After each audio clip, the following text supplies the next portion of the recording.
So can you tell us a bit about your background? Sure, I'd love to. Thank you for having me. Thank you for introducing me. The This is joy. it's a pleasure to be here. And thank you for challenging me to do an Instagram live. You know, it was scary, but we need to push ourselves to do scary things, Yes. um, including money. Money is very, very scary. So my story began, I was an art student. I went to university and studied art, and when I graduated, like a lot of art students, I ended up with a lot of debt. I worked my way through school using loans. And how do you make a living as an artist? Like that's the $1 million question, isn't it? Yeah. So you get a job, you get a day job. And I was lucky enough that my day job was working for a really well-known art studio. And my job started out as an intern and I worked my way up. Was the assistant to the sales manager. And it turns out that I had a real talent for selling art, which I never knew.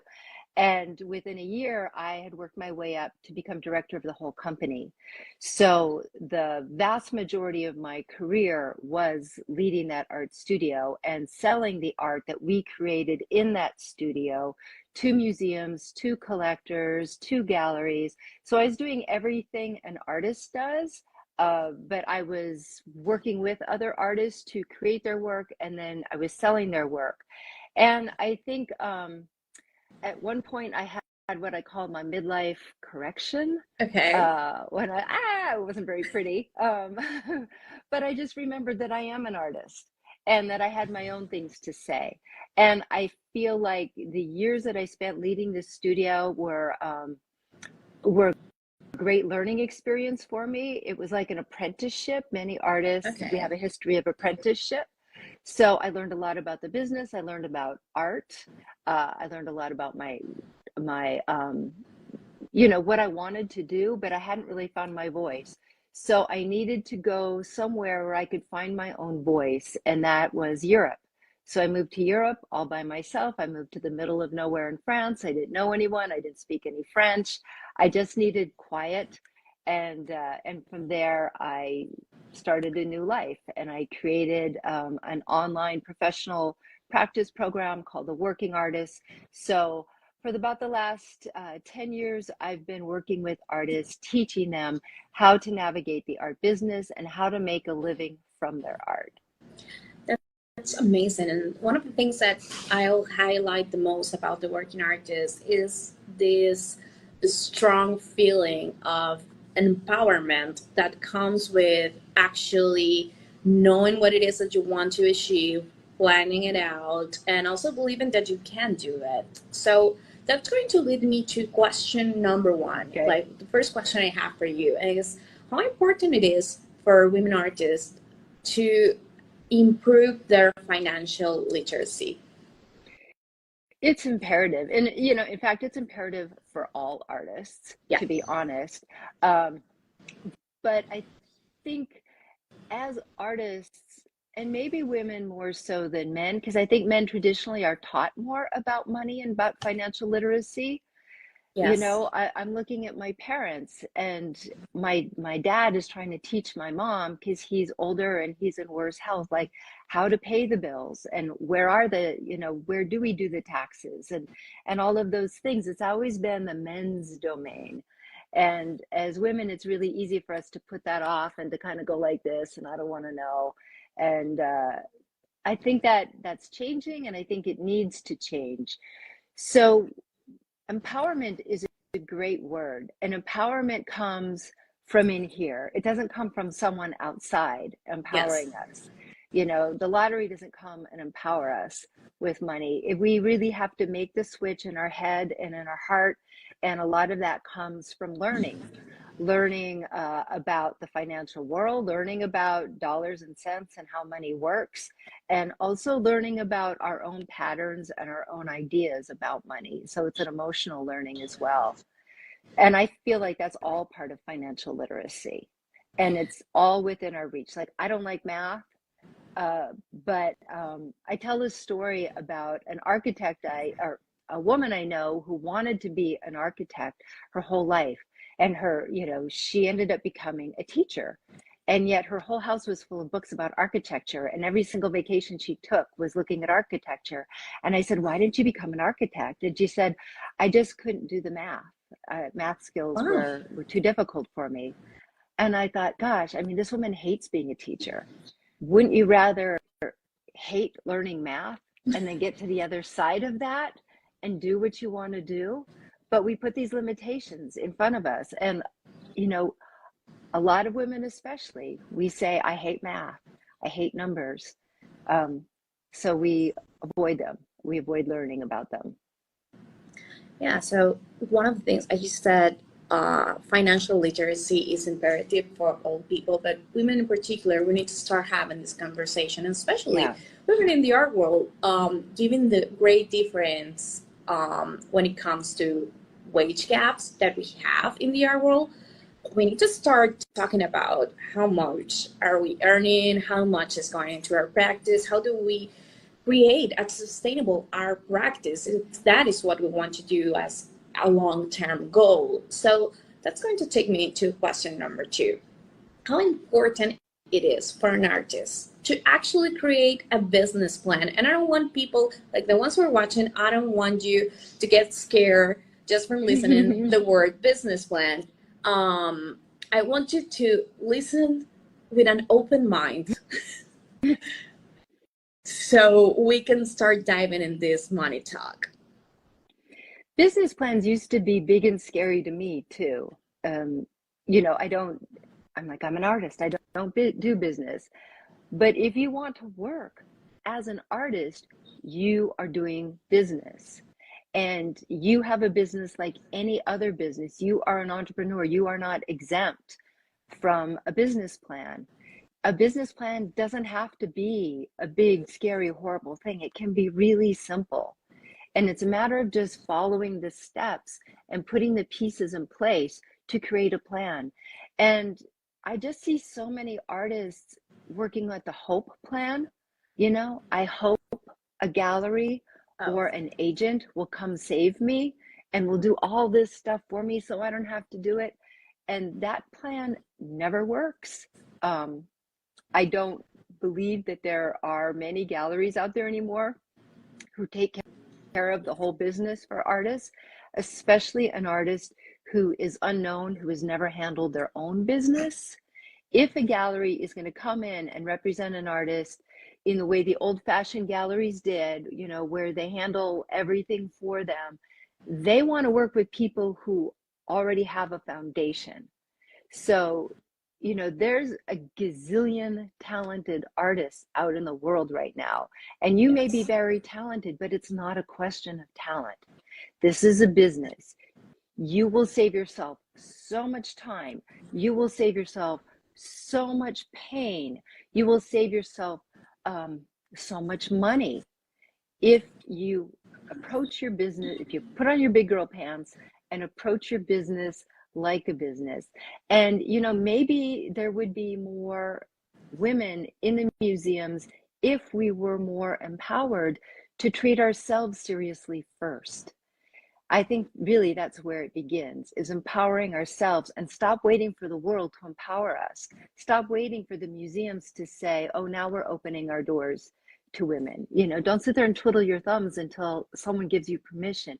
It starts in here, and then we have to go out there, and that's how we're going to change the world. And imagine what the world could be like if women were empowered with their business, with their finances, with the way we spend money, with the way we make money, with the way we talk about money. We could change the whole conversation. Yes. But it starts with us. So a great part of this empowerment that we previously talked has to do with being proactive and not waiting for things to happen. It's just bringing your own share to the table and starting up some conversations. Yeah. And you mentioned creating a business plan can be scary at first, but it's just following steps towards a goal that we want to achieve. In your 10 years working with artists, what are the biggest challenges they usually run into when they're trying to come up with a business plan and take in their practice in a more serious way? Oh, what are the challenges? Oh, yes. um, this doesn't happen to me all the time, but I think this story is very common in many fields. I work a lot with universities and university art students. Yes. And sometimes after I give a talk, a young woman will come up to me and can you hear me? Are we Yes, I still can hear here? it. Okay, good. I heard a click. Women will approach me and ask me questions, say, I've got questions about, the art business. And I say, great, tell me about your work. And then they'll say, it's not for me, it's for my partner. My partner is an artist too, and we've decided that I'm going to help him get his career off the ground. And then when he's up here, he'll help me. So this seems to be something that I've run into Wow. a couple times, if not several times. And it makes me sad. And I really want to go back in time and ask them, how did that work out for you? You know, it's hard enough for, anyone to work as an artist. Where do you measure that point where he's going to turn around and put his hand out and help you? And by that time, maybe you're having kids, so maybe it never happens. And, we all know the stories about the women who put their husbands through medical school. You know what Yeah. I mean? And then what Then are they you'll left with? get your chance. Yeah, then you'll get your chance. And there's no blame here because when I look at my own life, I've done that a lot too. I've put my partners ahead of me. And do I regret it? Yeah, kind of. Yeah, Let's be kind honest. of. Yeah. So I it's do. kind of Yeah, there is a need to put ourselves first yes. and at the center of all of this planning and all of these ideas. Yeah, The main goal, or the person that you actually mentioned earlier, that this is not about looking for validation on the outside. So the only validation that you need is the one that you can give yourself. And I think it starts here. Like, if it's a challenge to put ourselves first, that's the first thing that we can tackle. So we have talked about the common challenges that you see artists run into when working with a business plan. Now I want to know, let's say I'm an artist and I have created my business plan. How can this actually help me navigate the art world? What is it so crucial to have a business plan? well, like I said, hope is not a plan. A business plan gives you numbers. um, I think it gives you a sense of direction, and it also shows you what you need to know. So a lot of times we don't know what we need to know until we're asked the questions in a business plan. And uh, you know it, it it's just important to know your values, and to put real numbers and real action plans in place. And I work with a lot of artists, so like part of the working artist is creating a business plan. And when I work with artists, a lot of times I'm like, okay, so how much do you need to make every year? And they'll say $1 million. I'll say, wow, Okay. you need to make $1 million. Why? And then they'll say, because that means I'm successful. Um, and it doesn't mean you're successful. It means that you're really busy. It means Okay. you might not be able to make the work you want to work, the kind of work you want to make. It means you're probably not going to be free. Um, a lot of other people will have a say in that. I mean, there's nothing wrong with making $1 million, and you absolutely can make $1 million. But the first thing I want artists to do is to separate their self-worth from their net worth.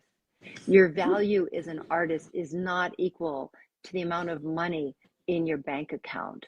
So those are really important numbers to divorce yourself from. How much money do you need to live and to work?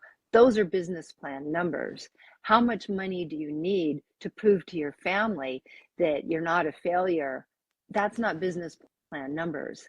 That's a Yeah. conversation to have with yourself, to have with your therapist, and to have with other artists too, because I really believe that we're at a time in history and I'm going off a little bit here, but I really believe in this, that artists need to be leading these kinds of conversations. The whole world tells us that our self-worth or our value as an artist should be equal to how much money a painting can get, you know, or her work can bring in. And that is absolutely false. But again, we can't wait for them to change that narrative. We need to change it in here. But they're not going to take us seriously if we're not taking our business and ourselves seriously first. So having a business plan really gives you that foundation. And again, you don't need to support yourself. You don't need to make $1 million from your work. And part of your business plan might be doing side gigs to support your art. I always say your art is not here to support you. You are here to support your art. What does that mean? It means that you can't just because you put pen to paper or a brush to canvas doesn't mean that suddenly your work needs to go out in the world and earn a living. No, if you want that to happen, you need to earn a living to support that art, to find your voice, your true voice, to improve your craft, to understand the business of art, to build an audience, all of that, you need to support that. And if that means having a side gig or several side gigs, that's okay. You can absolutely do that. I do that. You know, I ran away to France to find my own voice and develop my craft. And it's taken me a long time to do it. And what I did, I created the Working Artist to be my side gig. You know, did this plan pay off? Absolutely. I've built an audience. I have found my voice. I have developed my craft. Now I'm showing internationally. You know, I'm publishing a book. Yeah. So it's a marathon, not a sprint. But I remember when I started, people said, well, you could be, you know, 50, 60 years old before you see any success with your plan. And I thought, I'm going to be 50 or 60 years old anyway, with any luck. How do I want to spend those years? You know, what do I want my side gig to look like, and how can it feed my work? I think that can be part of your business plan too, if that makes sense. Yeah, I like that idea that your business plan, first, I love the idea that you're here to support your art. I think that is the core of everything. If you're here to support your art, it doesn't matter if you're 20 and just out of school and starting and have a bunch of debt, or if you're a mid-career artist or you're struggling to balance your daily life with your artistic practice. If you're putting your art at the center of everything, then it's easier to start drafting goals that are actually realistic, and that can turn into a proper business plan that can sustain your practice. So we did a simple math in there. I know we both say we don't like math, but there is a simple math in what you just explained. So I want to ask you something. At this point, you said hope is not a goal, and I totally agree with it. So my question would be, how can an artist set realistic financial and business goals? Like, where do you have to go? What is the mindset to set a goal that is actually realistic and not, I'm going to change the world? Mm-hmm. What is the realistic type of goal that we're looking for? Well, how much money do you really need? You know, realistically. And how much money does it cost to make your art? Realistically. And how much money can your art bring in? You know, just because you make fabulous art, you might be living in a market that doesn't support that. Your prices really have to be based on real world market numbers. And real world market numbers aren't a reflection of the quality of your work. You know, sometimes artists live in the middle of nowhere and they're showing out of, you know, the local town gallery, and those people just can't afford New York City prices. And I see artists like beat themselves up or get really angry at their market, but you have to respond to your market. So the numbers have to be based on reality. And you also have to deal, I believe, and this is especially important for women, I believe, that you really have to deal with your own money demons and get all those stories out of your way. Like, understand what your money stories are. And especially as women, and especially as artists, we get told a lot of false money stories. And I was going to ask you, yeah, how I understand the idea, but for our audience, how would you define these money stories? well, I do an exercise with artists where I take them through a meditation, and I have them sit in a room, and I have money come into this room and sit across from them, and I have them listen to what money has to say. And I see Mary's on this call, and I remember, I mean, Mary's the perfect example because I hear this a lot. She's like, money shit. I don't want to listen to money. Money has nothing to say to me, you know. And when I did the exercise the first time, money was so mean to me.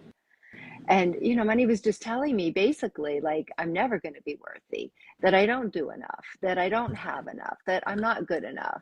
And it's like, wow, these, you know, there's not really someone named Money sitting across from me. So where is this coming from? And you realize that, oh, it's stories I've heard, you know, through my family, through the culture, through my partners, through maybe a bad experience that I've internalized in a certain way. And it all becomes a story. We are nothing more than the compilation of our stories. You know, our whole success is the Yes. compilation of these stories that we tell ourselves. And the only person who can change those stories is us. So knowing what those stories are and really listening to them, identifying where they come from, and then doing the work to change those stories, and then working with your numbers so the fears and the judgments are not married to those numbers anymore. That is a very powerful recipe for success.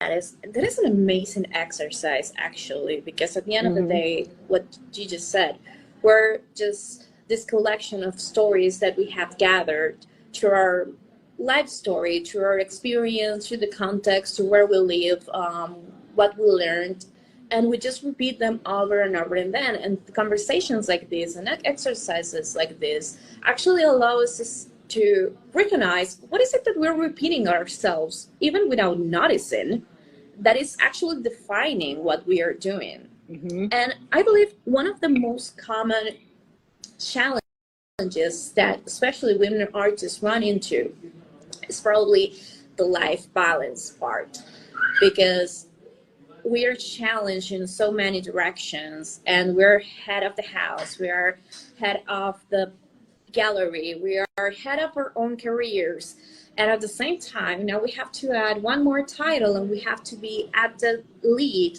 of our money and our financials and our business. So in your opinion, is there a way to find a balance, particularly between the business side and the creative side? Are we losing one for the other? What is happening right there? I was hoping you could tell me that.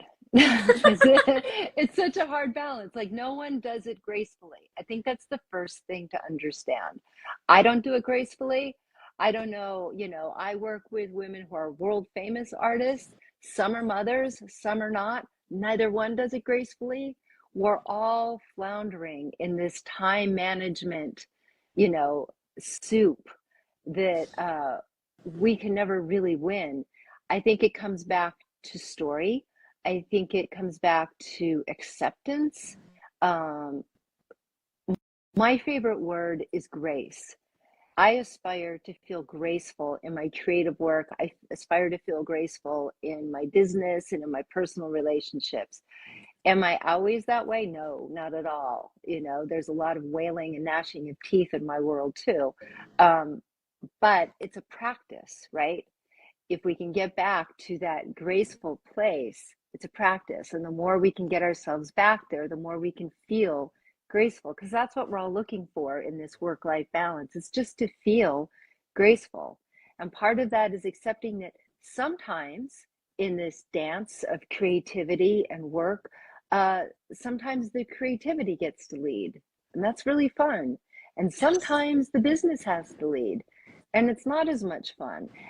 If we could stop beating ourselves up for what we're not doing and give ourselves wholly to what we are doing, always like being aware, these are my goals, because you've got a business plan now, right? And I have found it personally really helpful in my business plan to include a time management plan. Like Okay. every quarter, these are my goals for the quarter. These are my goals for the month. Am I actually meeting those goals? So when I'm working on creative work, I'm aware of what my goals are. Am I doing that? Or do I need to like make some adjustments? Because you always have to be open. Real life has real conditions Consequences, yeah. sometimes. Yeah, consequences. With my business stuff, okay, maybe I'm hitting those goals, but do I have creative goals that I'm not hitting? Or, like right now, I'm visiting my elderly parents who are unwell. I'm working on some big business things. I'm putting together a new workshop. I'm not getting to write my book right now. I've had to take some time off from Yeah. writing. I used to be, you're not a real writer. Real writers write every single day. You're not a real photographer. Real photographers are, but no, that's not fair to myself. You have to go, you have to dance the dance. And I think for mothers, especially young mothers or mothers of young families, this becomes especially challenging because we really, really need to be with our children.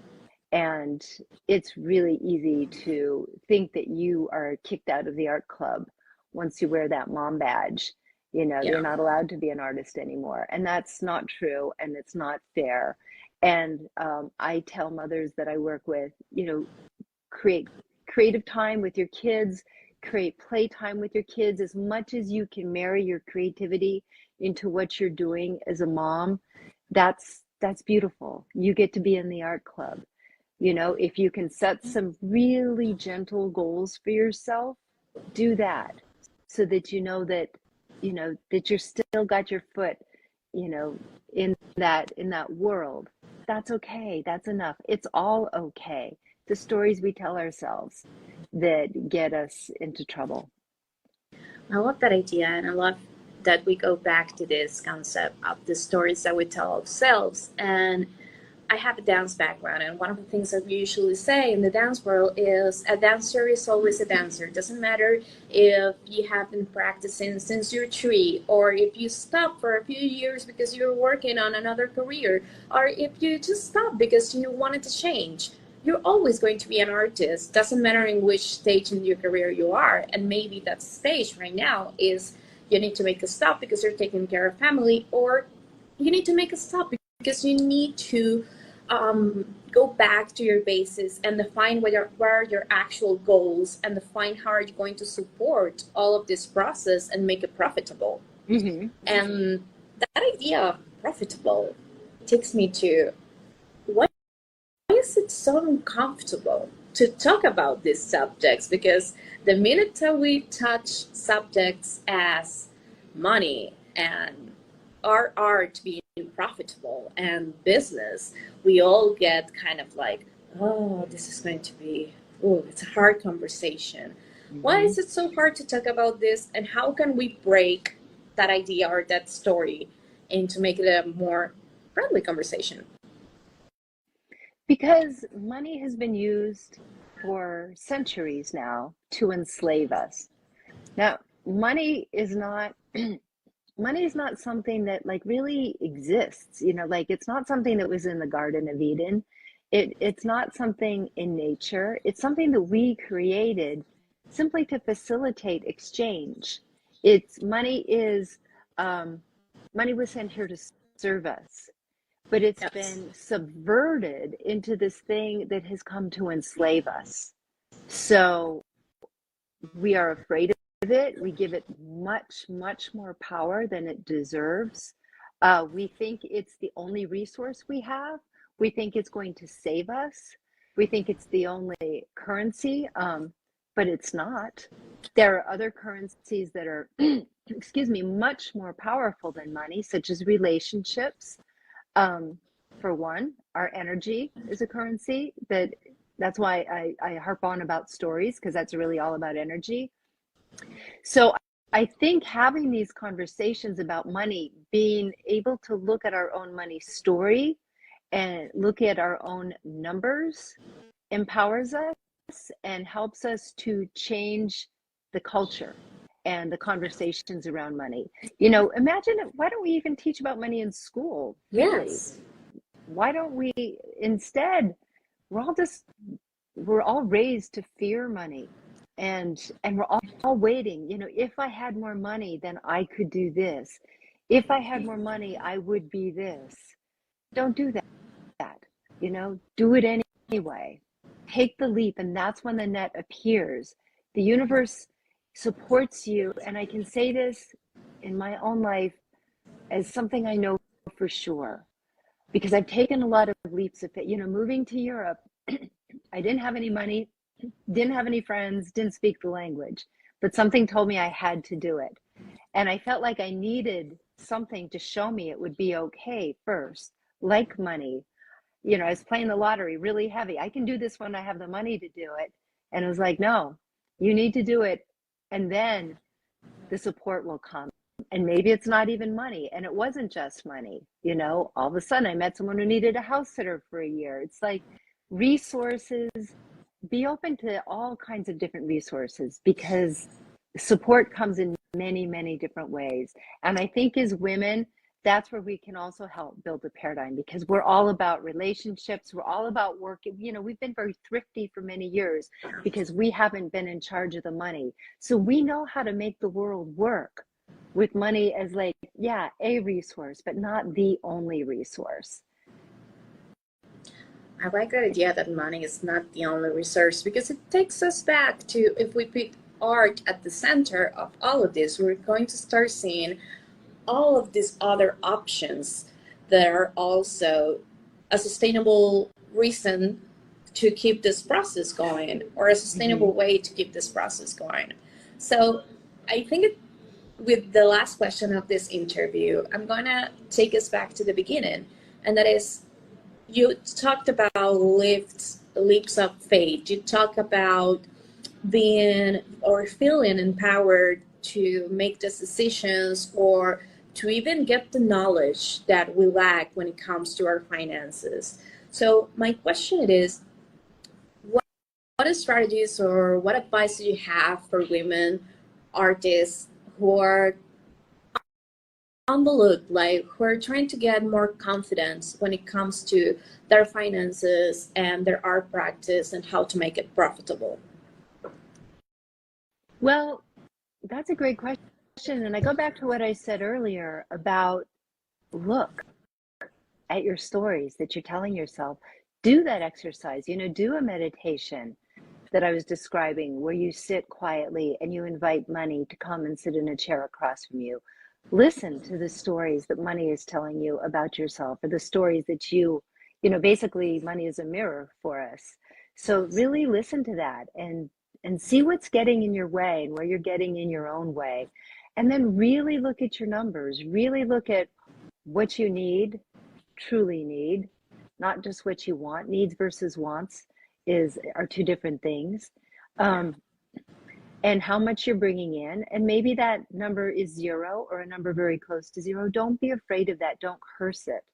You know, everything you're doing is to empower you. So don't get afraid of it or run away from it. It's about educate, and then learn more about how finances work. It's kind of something you never need to stop learning. There's always more and more. Once you start making money, you can learn about investing, for example. Investing in art, maybe, you know, maybe other people's art. I encourage artists to invest in other artists' work. I love that. I love that, because it's like the community contributing to the own community growing, and in that same way, we can give the push that someone gave us, someone pushes up and help us. We can do it for other artists when we get to that stage, and I love that. Absolutely. Artists and art institutions, you know, try to support the things you want support from. You know, we want support from the greater art world, the museums, the nonprofits, you know. Why don't we support them too? How can we best support them? How can it be an exchange? You know, money is supposed to be an exchange. And what happens is that too many people hold on to it. And they believe there's only so much money in the world. And, you know, if I don't have this, then someone else is going to get it. And I don't believe that's true. I believe that there's plenty of money in the world. And if we all just let go and, you know, we start that dance of the exchange, that it's going to change the world profoundly. It's learning to let go in ourselves first, and learning to let go of that fear. And also understanding that as artists, particularly, I have found that there's great value in learning to live simply. You know, I live in Europe now, but I'm visiting the United States. And every time I come back, there's a stark reminder that this is a culture where we are constantly told that you need bigger, that you need more, that you need newer, that it's got, you know, everyone wants, you know, more room for storage. And Yeah. how much stuff do we really need? And certainly when I was an art dealer, I was part of that culture. I had a really big house with storage, with an attic, and everything was just full of stuff. And I couldn't stop buying stuff. And, you know, that was why I wasn't free when I wanted to leave, because I'd spent all my money on stuff.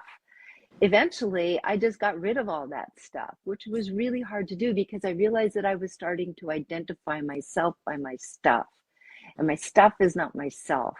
And that was a real addiction that when I moved to Europe, it was a painful addiction to break, that shopping addiction. You know, I need this to define me, but you don't. And artists are much more effective as artists if we can be free. That's how we weather financial storms.